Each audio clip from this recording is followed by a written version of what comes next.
Hello दोस्तों, आज हम सीखेंगे 8 का विभाजक नियम, है ना। तो चलिए शुरू करते हैं और देखते हैं कि 8 का विभाजक नियम क्या होता है ना।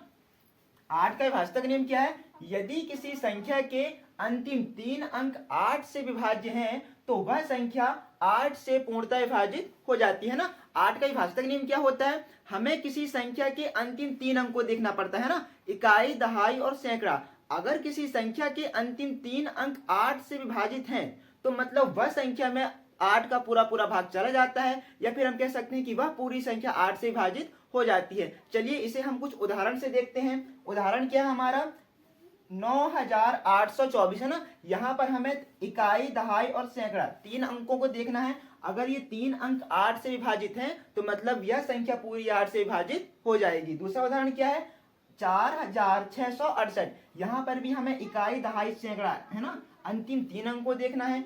इसी प्रकार अगला उदाहरण क्या है? 52104, है ना। यहाँ पर भी 3 अंक। और लास्ट उदाहरण क्या है? 57,192। यहाँ पर भी हमें कितने अंक देखना है?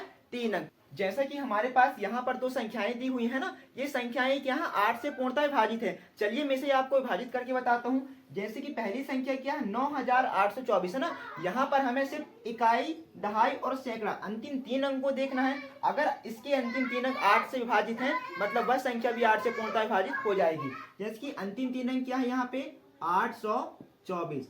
इसे हम 8 से डिवाइड करेंगे। 8 एकम 8, ये भी ऊपर वाला भी कटेगा। 8 एकम 8 और 8 तिया 24, जो कि 824 है वो 8 से 13 बार में डिवाइड हो रही है ना। मतलब कि जो 824 संख्या ये तो क्या है? 8 से पूर्णतः विभाजित हो रही है। मतलब कि जो 9824 संख्या है यह पूरी 8 से विभाजित हो जाएगी। दूसरा उदाहरण क्या है हमारा? 57,192, है ना। यहाँ पर हमें क्या देना है? यहाँ पर हमें इकाई, दहाई और सैकड़ा अंतिम 3 अंक को देखना है। अगर इसके अंतिम 3 अंक 8 से विभाजित हैं तो मतलब कि यह पूरी संख्या 8 से विभाजित हो जाएगी। इसके अंतिम 3 अंक कौन कौन से हैं? 192। अगर ये अंक 8 से पूर्णतः विभाजित हो जाते हैं तो इस संख्या में 8 का पूरा पूरा भाग चला जाएगा, है ना। डिवाइड करते हैं। 8 एकम 8, इसको काटेंगे। 8 एकम 8, 8 दूनी 16, कितना बचा? 1 बचा। 8 एकम 8, 8 दूनी 16, है ना। 19 में से 16 घटाएंगे तो कितना बचेगा?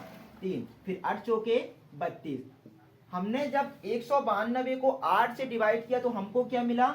24। मतलब कि जो 192 संख्या है वह 8 से 24 बार में डिवाइड हो जाएगी, है ना। मतलब कि जो 57,192 संख्या है यह संख्या भी क्या है? 8 से पूरी विभाजित हो जाएगी, है ना। सो आई होप आपको ये नियम समझ में आया होगा। इसी